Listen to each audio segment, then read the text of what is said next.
Bonjour à tous et toutes. Merci de votre participation. Aujourd'hui, nous allons aborder deux sujets souvent traités séparément, mais qui sont en réalité étroitement liés. L'eau et l'énergie.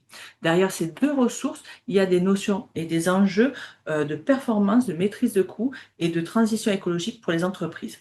L'objectif de ce webinaire est avant tout de vous présenter les accompagnements que peut vous proposer la CCIRO pour vous aider à mieux maîtriser vos consommations d'eau et d'énergie, identifier des pistes d'amélioration et engager des actions adaptées à votre activité.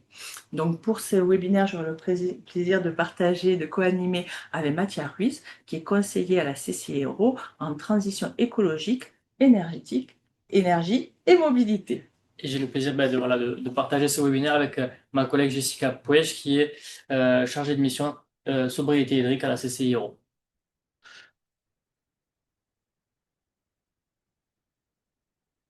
Voilà, donc on va vous expliquer un petit peu l'eau et l'énergie, c'est vraiment un système indissociable. Pour traiter, pomper, transporter ou chauffer l'eau, on a besoin forcément d'énergie, ce qui impacte forcément, encore une fois, la facture énergétique. Dans l'autre côté, quand on est dans un système macro, la production d'énergie nécessite de l'eau, notamment pour refroidir les centrales thermiques ou encore la production hydroélectrique. En entreprise, l'énergie a aussi besoin d'eau pour produire de la vapeur, transporter de la chaleur ou encore refroidir les installations. D'où l'importance de vraiment comprendre l'interdépendance de ces deux flux, de ces deux ressources, pour réduire leur consommation et améliorer la performance économique et environnementale de l'entreprise. Maintenant, voilà, je vais vous présenter l'accompagnement que vous proposez la CCI sur le volet énergie. Donc, grâce à mon parcours économie d'énergie, qui est un programme C2E qui est piloté par l'ADEME et pour lequel nous sommes opérateurs sur le territoire avec plusieurs partenaires. C'est un programme qui permet aux TPE, PME du territoire à enclencher des démarches d'optimisation, de pilotage énergétique notamment. Donc là, vous pouvez voir vraiment le parcours parce que l'objectif, voilà, c'est de mener un véritable parcours d'optimisation des consommations énergétiques et d'accompagner l'entreprise sur tout ce parcours-là. Donc là, on peut voir qu'il y a une partie animation, sensibilisation à l'instar de ce qu'on peut vous proposer aujourd'hui.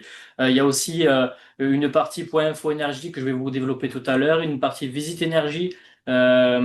Plutôt pour les entreprises industrielles, une visite vraiment qui va traiter l'enveloppe du bâti et thermie du bâtiment à destination des entreprises, notamment tertiaires, qui sont dans le secteur du tertiaire. Et il y a aussi un accompagnement qui peut être réalisé sur du montage de dossiers, du suivi de projet et de la recherche de financement. Et à la suite de ce parcours, pour les entreprises qui veulent aller beaucoup plus loin, il y a le dispositif ProRéféry dont on parlera tout à l'heure qui peut être mobilisable.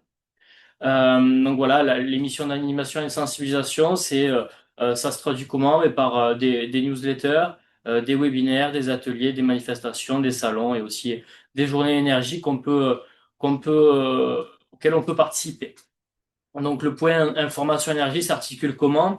Il s'articule à travers des besoins d'entreprise qui peuvent nous contacter sur la plateforme Espace Conseil Entreprise, hein, notamment qu'on présentera tout à l'heure. Euh, Ça peut être des questions liées à la réglementation, à des conseils techniques, à des demandes d'aide, notamment des certificats d'économie d'énergie ou autres, sur des projets d'entreprise. Là, ici, on peut voir certains exemples. Par exemple, une entreprise à gauche, voilà, qui avait un besoin d'électrification de sa flotte de véhicules, une entreprise qui a envie aussi de se lancer dans une démarche vraiment de rénovation globale de son bâtiment avec un budget qui est donné. Donc là, typiquement, c'est une entreprise qu'on va pouvoir accompagner qu'on va pouvoir accompagner sur l'élaboration d'un plan d'action et par ordre de priorité en fait. Et aussi, voilà, en bas à gauche, on peut voir une entreprise qui a fait appel à nous parce elle a vu une certaine explosion de ses factures énergétiques et à partir de cette problématique-là, on a pu l'accompagner. Euh, donc, et ensuite, voilà, à partir de ce point précis-là, on peut aller beaucoup plus loin avec l'entreprise grâce à une visite énergie où aussi on va traiter de la thermique, du conseil personnalisé ou du suivi de projet. Je vais vous développer dès à présent les objectifs. Donc, ça permet d'élaborer un bilan de la situation énergétique globale de l'entreprise afin d'identifier certaines pistes d'économie d'énergie et d'action. et finalement engager l'entreprise dans un système de gestion et de suivi de l'énergie, ce qui est parfois l'élément manquant, mais l'élément primaire qui est le plus important afin d'engager des premières actions. Les plus de cet accompagnement, c'est qu'on peut fournir aux entreprises un accompagnement qui est personnalisé selon le secteur d'activité de l'entreprise, avec de la recherche de financement et des outils qui sont remis aux entreprises pour manager et piloter l'énergie au sein des entreprises. Voilà. Donc, notre proposition, elle s'articule comment? Donc, une partie pré-visite énergie. Donc là, il y a un premier appel téléphonique qui s'effectue avec l'entreprise afin d'évoquer la situation, avec l'analyse en pré-visite des consommations des 24, enfin des 12, 24 ou 36 derniers mois. Ça peut être des consommations électriques ou de gaz notamment, avec une analyse des courbes de charge, notamment pour les entreprises, si la puissance qui est souscrite auprès du gestionnaire de réseau Enedis et de 36 kVA ou qui est au-delà de 36 kVA. Et il y a aussi l'analyse du contrat énergie. Par ailleurs, il y a aussi une transmission de l'outil de pilotage énergie il y a une aide à l'inscription de la plateforme Baisse les watts que je vais vous développer dès à présent. Euh, donc, L'objectif, c'est d'arriver en entreprise après avoir réalisé donc la première analyse des consommations, grâce voilà avec des consommations en mégawattheure, la part de votre coût de l'électricité ou de l'énergie par rapport à votre chiffre d'affaires, le coût du mégawattheure par année. On peut aussi voir si la consommation de l'entreprise a une saisonnalité ou pas sur les dernières années, voir s'il y a des choses qui choquent le chef d'entreprise, afin d'identifier, voilà, encore une fois, les dysfonctionnements ou ce qui aurait pu pêcher dans ces consommations-là. Ce qui est intéressant aussi, c'est d'aller plus loin avec l'analyse des courbes de charge. Donc, c'est les puissances appelées sur des patents, notamment de 5 minutes, sur une année complète, ou sur un mois donné, ou sur une semaine donnée.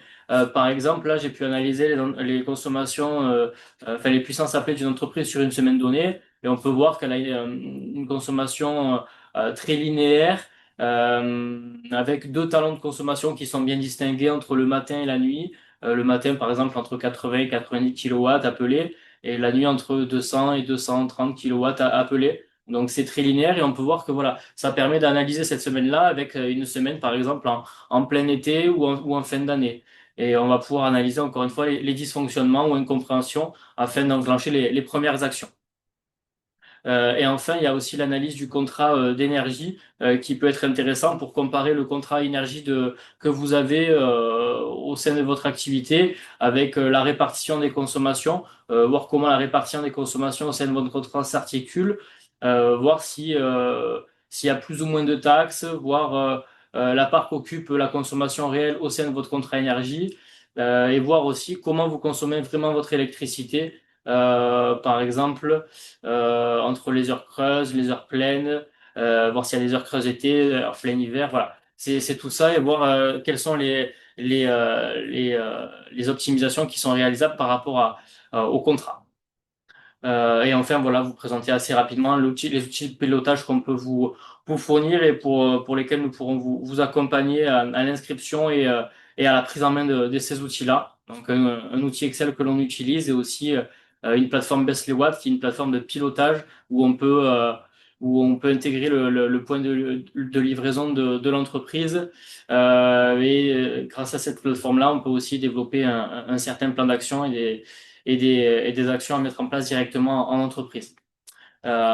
Donc après cette analyse-là, donc il y a le rendez-vous en entreprise qui se fait où on fait la, la transcription de toutes ces informations-là, et on vous accompagne à la prise en main des outils de pilotage et il y a une visite sur site qui se réalise.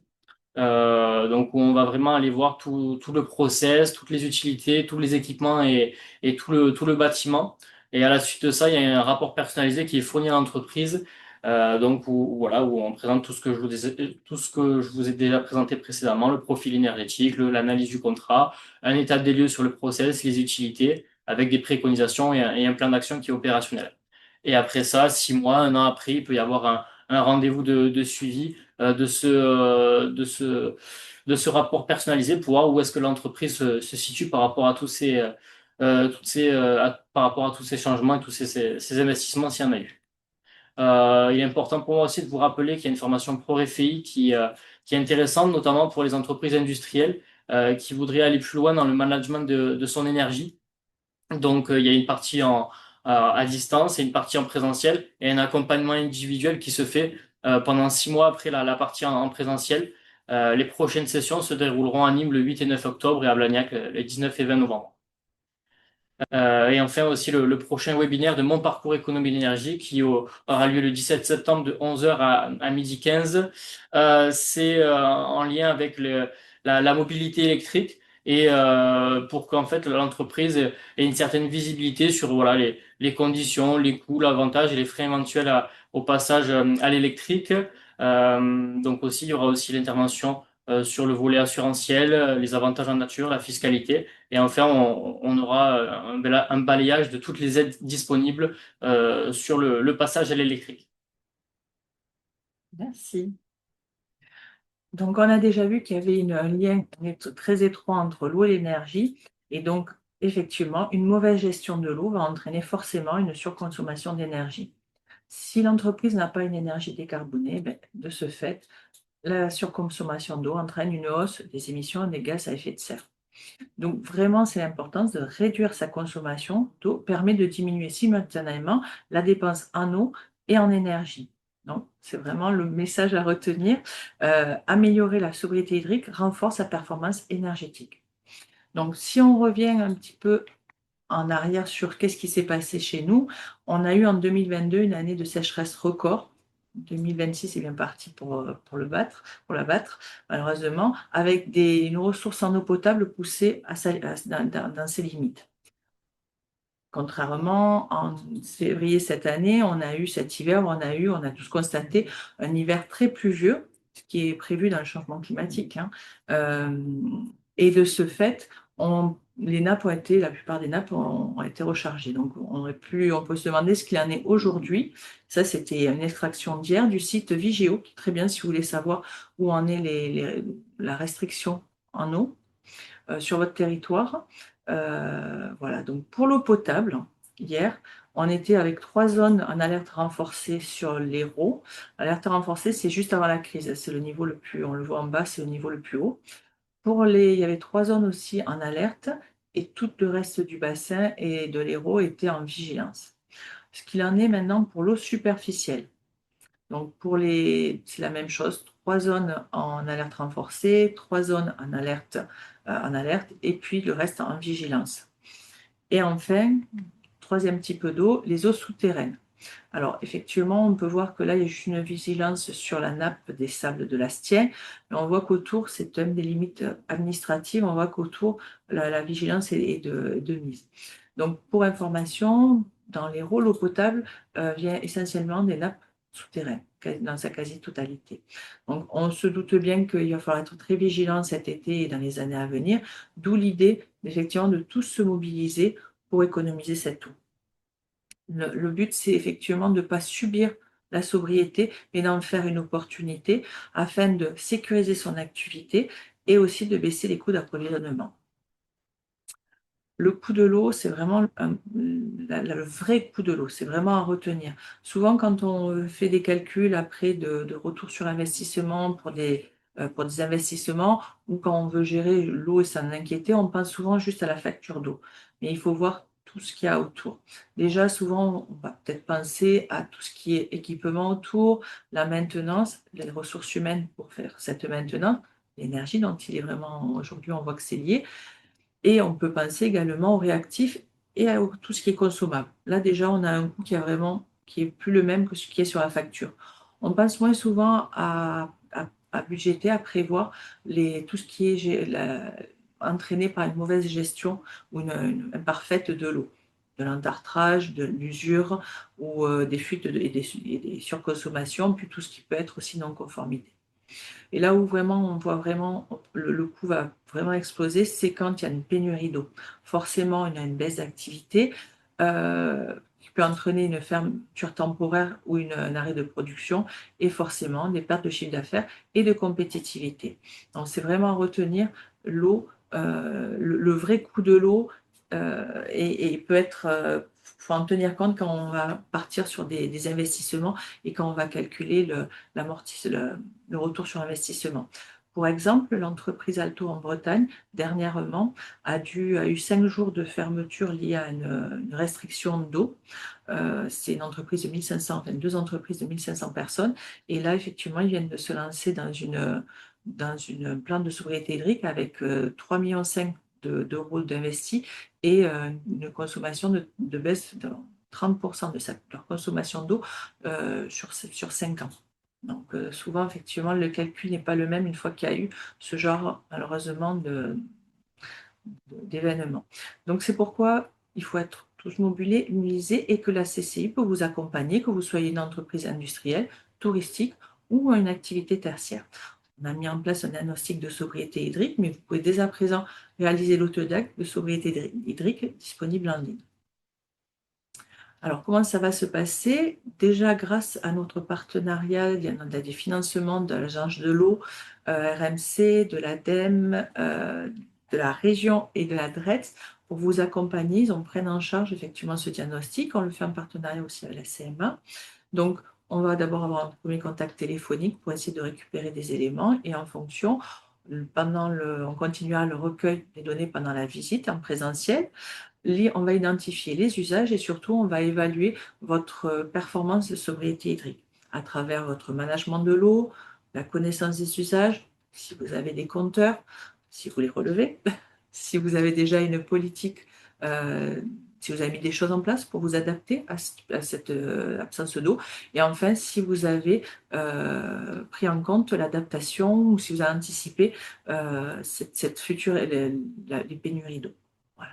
Donc, suite à ça, on reviendra vous voir pour la remise, pour travailler, pour faire une restitution avec bien sûr des bilans de consommation, des usages, le coût de l'eau, un synoptique par exemple du parcours de l'eau dans l'entreprise, le bilan des évaluations, mais également des propositions d'actions d'amélioration et on va co-construire le plan d'action ensemble. L'idée, c'est vraiment de faire quelque chose qui vous convienne au mieux. Donc, on va aller encore même plus loin dans l'accompagnement. Là, ça peut aller jusqu'à 4 jours d'accompagnement, ce qui nécessite une participation financière raisonnable, forfaitaire. Et on va vous aider au montage technique du dossier et aussi, surtout, aller chercher des financements et des aides. Pour avoir ces aides, il faut monter des dossiers. Là encore, on va vous aider à constituer le dossier, on va vérifier qu'il est bien complet et vous aider à déposer sur la plateforme. Ensuite, cet accompagnement ira jusqu'à la demande de paiement et ensuite, il y aura le suivi. Donc, voilà, effectivement, les principales aides qu'il faut saisir tant qu'elles sont là. D'abord, les aides de l'Agence de l'eau Rhône-Méditerranée-Corse sur la sobriété en eau des activités économiques avec une opération individuelle. Si vous pouvez dès à présent économiser 2000 m3 d'eau par an, vous pouvez prétendre à cette opération avec des aides qui vont de 40% pour les grandes entreprises à 60% pour les plus petites, avec bien sûr dans le respect des encadrements européens. Il y a aussi une occasion à saisir, des aides à saisir, dans le sens où il y a une opération groupée en ce moment avec les CCI, l'AREA et la CMA, où il y a une opération pour les entreprises de l'agroalimentaire, où là, on n'aura plus cette limite de 2000 m3 et des aides qui pourront même aller jusqu'à 70% pour les plus petites entreprises. C'est vraiment à saisir et ça va durer pendant 3 ans. Et puis enfin, il y a la région Occitanie aussi qui aide pour la gestion durable de la ressource en eau avec des subventions de 20% maximum, mais avec un plancher de subvention à 2000 euros.